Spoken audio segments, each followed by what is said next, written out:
அனைவருக்கும் வணக்கம். மாணவர்களுக்கான இந்த வார சிந்தனை, பிறரிடம் நன்றியுணர்வோடு இருங்கள்.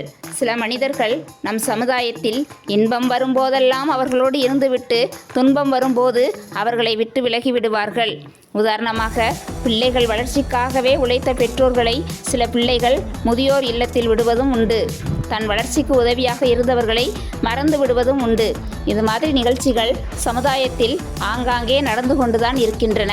இந்நிகழ்வுகளை பார்த்துதான் ஒரு கவிஞர் சொன்னார், உயர்ந்த இடத்தில் இருக்கும் போது உலகம் உன்னை மதிக்கும், உன் நிலைமை கொஞ்சம் இறங்கி வந்தால் நிழலும் கூட மிதிக்கும். இப்படி நன்றி கட்ட சிலருக்கு மத்தியில் ஒரு பறவை எப்படி நன்றியோடு இருந்தது என்பதற்கு ஒரு சிறு கதை. காட்டுப்பகுதியில் வேடன் ஒருவன் வேட்டையாடிக் கொண்டிருந்தான். மான்கள் மீது விஷம் தடவிய அம்புகளை அவன் விட்டு கொண்டிருந்தான். அதில் ஓர் அம்பு பசுமையான ஒரு மரத்தின் மீது பாய்ந்தது. விஷத்தின் வேகத்தை தாங்க முடியாமல் அந்த மரம் கொஞ்சம் கொஞ்சமாக பட்டுப்போக ஆரம்பித்தது. அந்த மரத்தில் பல பறவைகள் வாழ்ந்து வந்தன. இப்போது அந்த மரம் பூப்பதும் இல்லை, காய்ப்பதும் இல்லை.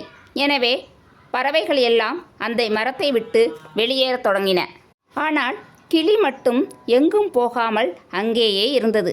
நம்மை காப்பாற்றியவர்களை அவர்களுக்கு ஒரு ஆபத்து வருகிற போது கைவிட்டு விடாமல் துணை நிற்க வேண்டும் என்ற லட்சியத்தோடு அந்த கிளி வாழ்ந்து வந்தது. விண்ணுலகில் இருந்த தேவேந்திரன் இதை அறிந்து ஆச்சரியப்பட்டான். அந்த கிளியை பார்க்க அவன் மாறுவேடத்தில் வந்தான். பட்டுப்போன மரத்தில் ஏன் இருக்கிறாய்?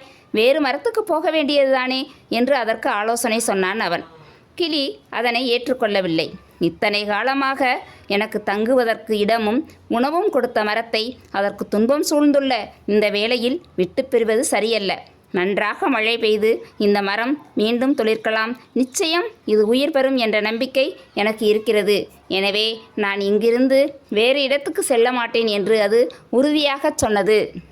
அப்போது தேவேந்திரன், இது கடைசி வரையிலும் துளிர்க்காமல் பட்டே போய்விட்டால் என்ன செய்வாய் என்று கேட்டான்.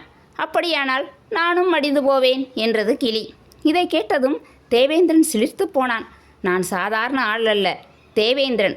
உன் உயர்ந்த பண்பை பாராட்டி ஒரு வரம் தரப்போகிறேன். உனக்கு என்ன வர வேண்டும் என்று அவன் கேட்டான். கிளி என்ன வரம் கேட்டது தெரியுமா? தனக்கு எதுவும் வேண்டுமென்று கேட்கவில்லை. நீங்கள் தேவேந்திரன் என்பதால் உங்கள் சக்தியால் இந்த மரத்தை மீண்டும் துளிர்க்க வைக்கும் வரத்தை கொடுங்கள் என்று கேட்டது. தேவேந்திரன் அப்படியே வரம் கொடுத்தான். மரம் மீண்டும் துளிர்த்தது.